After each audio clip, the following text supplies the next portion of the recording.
back to Fueling Innovation Podcast. I'm your host, Jordan, and today we are with Sean, the Managing Director of Toru Digital. Welcome. Thanks for joining us. Hello.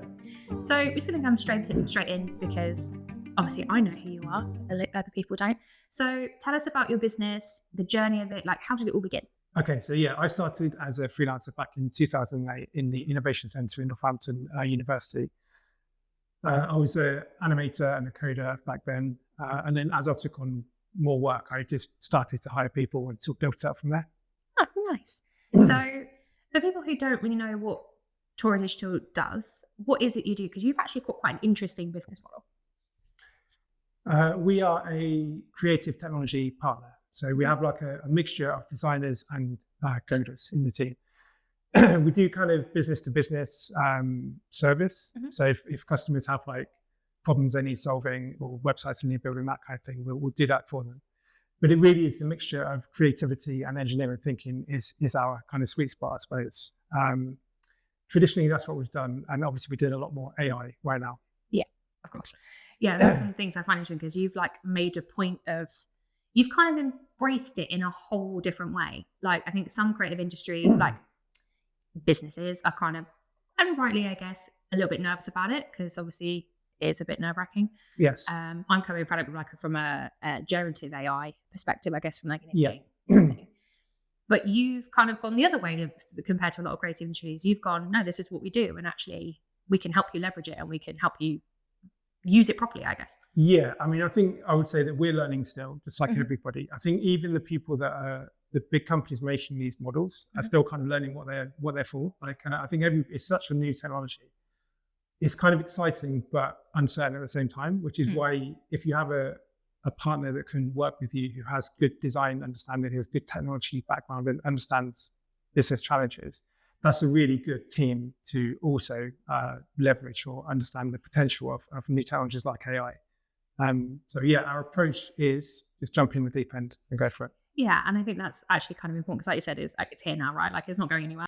I mean, it's still scary. I will say that. Like it's still unknown territory. There's still risk involved, and there's still uncertainty. But then we're kind of like, when you've been there already through successfully a few times that kind of cycle, you have confidence, and that enables you to go for it. And the way you've put it is totally right. It's going to happen, so go for it. And that is definitely our attitude. Yeah. So this kind of is a perfect segue into, obviously, it's Fueling Innovation Podcast. We're going to talk about innovation. Yes. So for you then, what does innovation mean to you and your business? It's a kind of core skill or a core component of our business. It's kind of one of the things that our clients expect from us. Mm-hmm. They don't come to us with a blueprint for what they want. They come to us with we have this issue, we've got a rough idea, or maybe they don't. Maybe they've got a problem that they need us to explore with them. And they expect us to apply our knowledge of technology, but also our creative thinking in order to come up with a solution. I mean, and also to come up with something that is innovative. It's what they know from us. It's how we've kind of grown through word of mouth, is that we can deliver things that are kind of above and beyond the average kind of user experience. Yeah, I was going to say, I guess it is literally a core function of what you do, right? It is. Especially when you're, like you said, you're working with technologies that are ever evolving. So I guess you always have to be ever evolving because yes. Otherwise. And also what it means to, I remember Steve Jobs saying that Apple exists on the intersection between humanities and technology. That's how he put it, which is really a succinct way to describe that company. And I've always thought that as well, like the reverse is kind of, it's just having incredible creative thinking with incredible sort of engineering skill and kind of getting them both to understand each other and then finding that kind of like the fertile ground when you have like different disciplines work together. It's where the opportunities come from, and that's where innovation happens. I think it's really exciting actually, because you don't hear, and this is again going into like typical things, but actually from your perspective, because you have that like engineering thinking and creative thinking, like it actually makes quite a cool amalgamation of what is Toru, right? And maybe I'll do the intro to me again later on. Now I'm sort of speaking about, because what I didn't say initially was my background. So I did music at university, and then I did design, and then whilst I was learning design as a master's, I was also had a job learning code. So I was in a team that they needed some coding done. There were no coders, so I said, I'll have to go at that.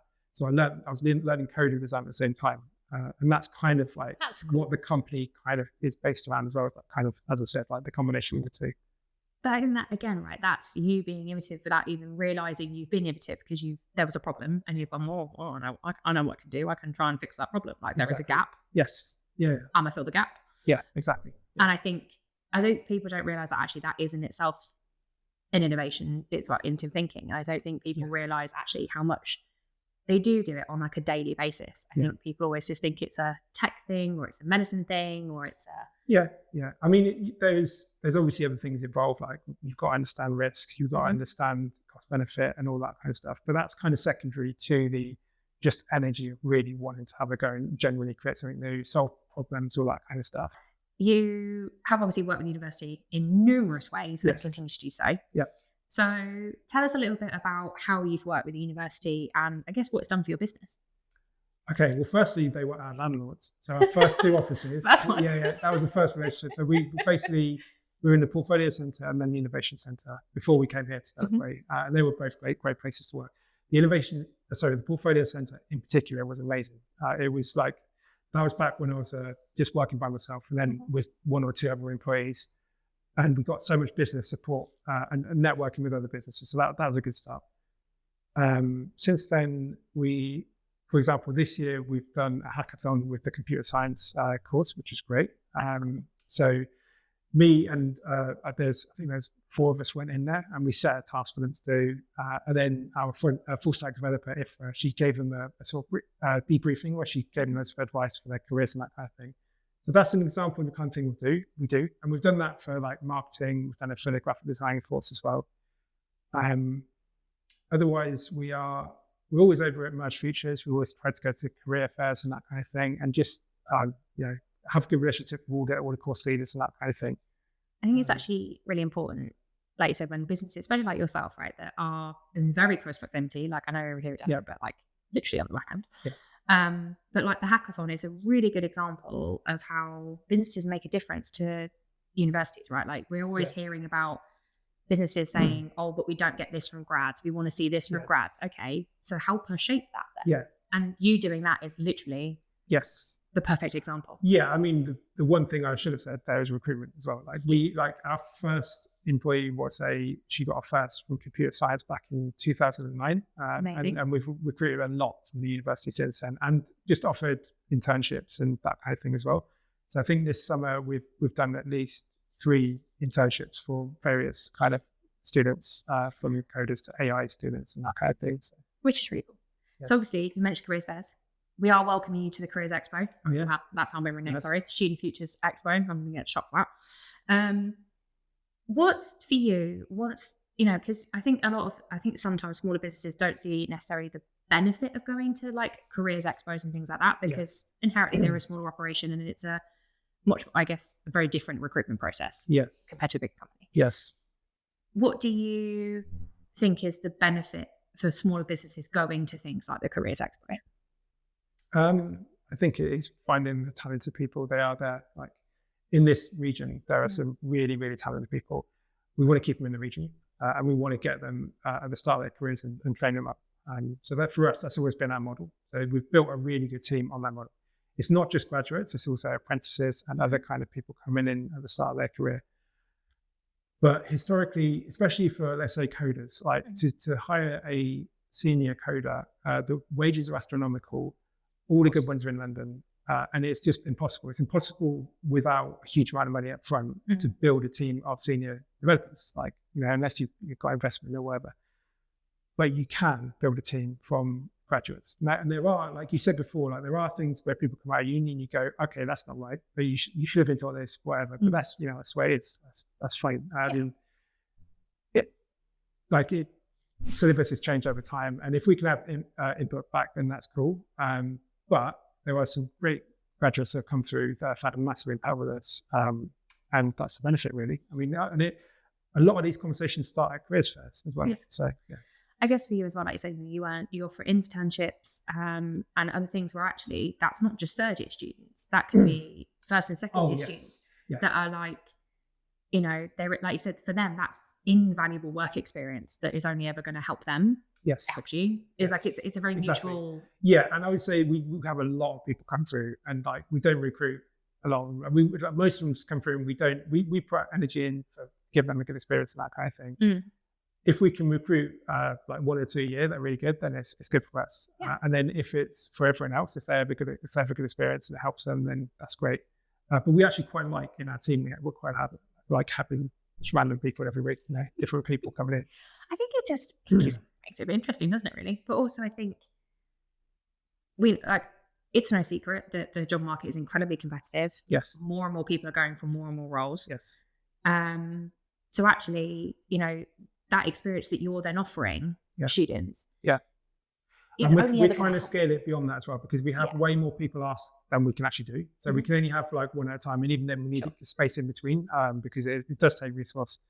So we're trying to build a platform that has sort of advice and training, that kind of thing. I wish more businesses kind of thought like you guys did. Because I think, like you said, there's so many different types of tech now, and there's so many different platforms, and and again, it's ever evolving and ever changing.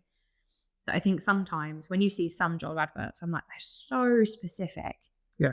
And actually, like you said, if they can use one really well, the likelihood is they will get to grips with another one. Yeah. And you can teach them that. Absolutely. Yeah.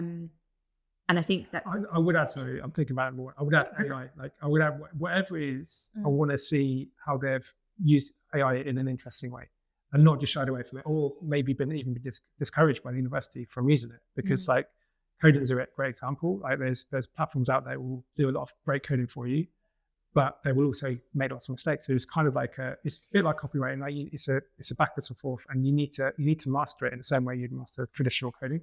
Yeah, and I guess in some ways, right, that's kind of come back like we were saying about copywriting. Yeah. Like, just because it's written it doesn't mean it's not got errors in it. It doesn't mean it's not correct. So you still need to, you can't just rely on it to do the thing. You still need to be like, it's going to check that how many hyphens are in this thing, and how many, is that actually correct? Have you pulled the right information from the prompts? Well, what's the story I'm telling? What's the point of what I'm trying to say? Am I communicating well? Am I speaking the language of the person who's listening to it?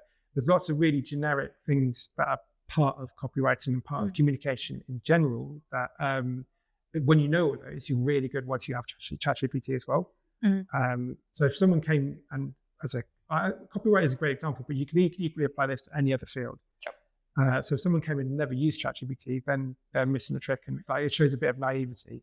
Or if someone came and they clearly only just put in a prompt and send me the output, then anyone can do that. So it's kind of like, what are you doing that's special with this new tool? It's a balance, isn't it? It's that whole, I guess, like you said, embracing it as a tool to enhance what you do already, as opposed to either, like you said, completely ignoring it or just letting it do it for you. Exactly. So, I mean, it's how can you use it to do what you already did better? But there's also what can you do that you couldn't do before as well, which is another interesting thing. Advice would you give to, I guess, again, students and graduates who are thinking about taking that plunge and starting their own business? Well, firstly, do it. It's a lot of fun. It's hard work, but yeah, it's great fun as well. Just be prepared for some late nights and lots of stress initially. Well, for everyone actually, to be honest, but it is great fun. It's really rewarding. I think initially, just read tons of books, watch tons of YouTube videos, get as much advice as you can, and be critical about it, obviously. But just cram to start with, because there's so much you need to know and think about. Find what it is you love, I guess. Find what it is that you're really, really good at, and work out how you can make that. It's a crossover between what people find valuable and what they will advice from you. So find that and really focus on that. And then when you start growing, just think about people as being the engine of everything. So from recruitment to culture to career progression to everything, it's all about people. I guess actually that's a very I always remember because I was one of those people, because I was doing photography, right? I wasn't ever sure if I was going to go to university. I did do I don't I. It's one of those courses, right? Whereas one of the things that I always remember my mum saying to me, if you're going to do a course, do something that you care about and do something that you love, because you're doing it for 3 years. Exactly. And if you don't, you will tap out. Yeah, exactly. And I guess it is that exact same principle, right? If It you're going to is. start a business, do it It in is. something that you love and that you care about. Yeah, I mean, businesses can be lots of different things. So I'm talking about something that I really enjoy, and I'm in it for the long run, and I'm really excited about the future, and I always have been. Some people start businesses just to sell them in a few years' time, and that's a whole different thing. But they've probably gone and done an MBA rather than photography degree or whatever like that. So they probably don't need advice, or they can give me advice if they've done an MBA. So yeah, but for those people who have something they do, something they're good at, and they want to turn into a business, you're right. That advice completely applies for business as well as degrees. Yeah, amazing. So, final question then: what is something like thinking about the future then of Toru? And obviously, again, I know we've touched on this a little bit throughout, but what's next for you guys? What are you excited about in the future? Well, it's pretty obvious, but it's just exploring the possibilities of AI. Like it really is. We've got investors in People Gold, and we want to get platinum, and we want to get B Corp accredited as well. So we're kind of on a journey of social impact as well, and actually trying to look at the impact, environmental impact of AI as well. So there's a whole thing on that side of things that we're trying to get into as well. But purely on like what we're offering to our clients, it really is AI, like 100% that. It's kind of like educating them on what they could do with it, what it is, what the opportunities are, and then just leading with that. Like everything else we do, so the cloud stuff, the back end, front end development, the design, all that kind of stuff, the digital marketing, all of that, it can back up these new tools that we're going to be built. But everything we're going to build from now on, the central component is going to be AI, and it feels like the whole of the economy, like every business wants to explore. They know there's something there. They know there's an there, but they don't know exactly how they can use it. Yeah. And we, just like we did back before with the mobile phone and the cloud, like we want to be the partner to these businesses to help them do that. I guess it's a bit like, and this is a very typical, like such a creative person thing to say, but like, I guess it's a bit like, you know, when you're in the sea and you can't see the bottom, you can only see so deep. And I think at the minute, that is what AI is, isn't it? Like anyone has only ever seen, no one really knows how far it's going to go. Everyone's hoping. Yes. There's no sharks. Yeah, there's no sharks. But like, as in like, it's that little bit of like, no one really knows how far it's going to go, how deep it's going to go, what's going to come next. You just know there is something there. And I will say what I said before, even the people who write ChatGPT or create GPT, they don't really know what's going on because it mirrors the human mind, and people don't understand people don't really understand how intelligence works anyway. So it's a black box. It's kind of lots of connections that the input happens to make sense on the output, but people don't really know what's going on in there. So there's a murkiness there. But even like, this is not me saying this, I've heard someone else say this, but even if you paused AI development now, you could basically innovate for 10 years based on what we have now. So based on the current state of AI, there's so much potential that hasn't been explored. And this is where it's exactly the kind of thing that we want to be doing. It's kind of saying, what can we do with these great new tools?